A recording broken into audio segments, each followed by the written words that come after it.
Please be ready for a dictation from a news item from the Hindustan Times dated 23rd November, page 10, titled RCEP Reinforces China's Edge in Asia. This can be suitable for any skill exam. Please, 5 seconds. Start. Amid a definite shift towards disaffection for globalization in the wake of the coronavirus pandemic induced economic crisis, 15 East Asian economies agreed to establish the Regional Comprehensive Economic Partnership, the largest ever free trade agreement. This should not be surprising, as the driver of RCEP during the 8 years of negotiations has been the 10-member Association of Southeast Asian Nations, whose membership includes some of the world's most open economies. In 2019, the trade to gross domestic product ratio of the grouping was nearly 88%. The idea of RCEP emerged during the 19th Asian Summit in 2011, where its members resolved to establish an ASEAN-led process by setting out principles under which ASEAN will engage interested Asian FTA partners in establishing a regional comprehensive economic partnership agreement. The idea of an FTA in the East Asian region was mooted by Japan in 2006 when it proposed the Comprehensive Economic Partnership in East Asia between the then members of the East Asian Summit, which also included India. But while the Japanese initiative received a tepid endorsement from EAS leaders in 2009, ASEAN seized the moment to initiate the process of establishing RCEP immediately after the grouping's FTAs with New Zealand and India became effective from 2010. Now, as the focus of RCEP members shifts to their capitals for its ratification, one question uppermost in most minds will be the role that China could play in the group's dynamics.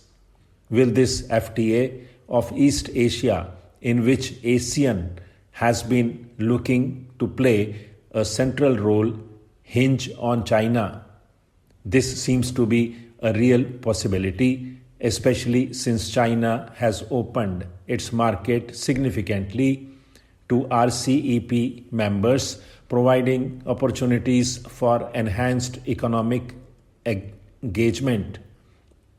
To do so, China has offered to reduce its average tariff from 9.4% in 2014, considered as the base year for effecting tariff cuts, to 1.2% in the 10th year of implementation of the agreement for its imports from all the ASEAN members and Australia. Its market opening to Republic of Korea goes even further. The average tariff on Korean imports will be below 1% by the 10th year. In addition to tariff cuts, China has offered to maintain tariffs at 5% or less on almost 90% of its imports. Several RCEP members, including Indonesia, Malaysia, and Vietnam, have reciprocated China's offers by agreeing to deep cuts in their tariffs.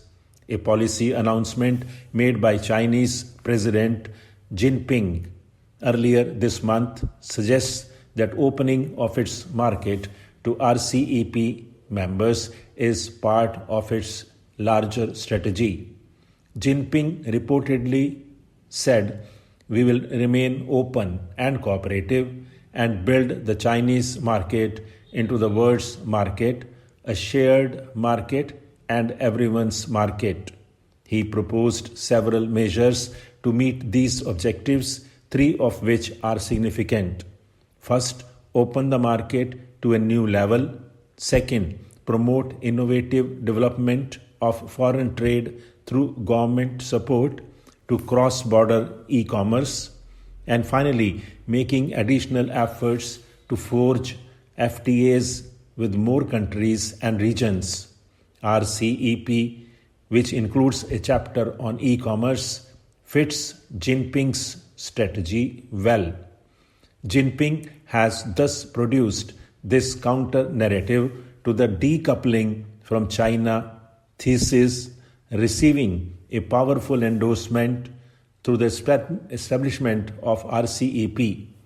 In addition, despite the political differences that several RCEP members have had with China, their economic engagement with the world's largest trading nation is set to go up by several notches with the implementation of the East Asian FTA.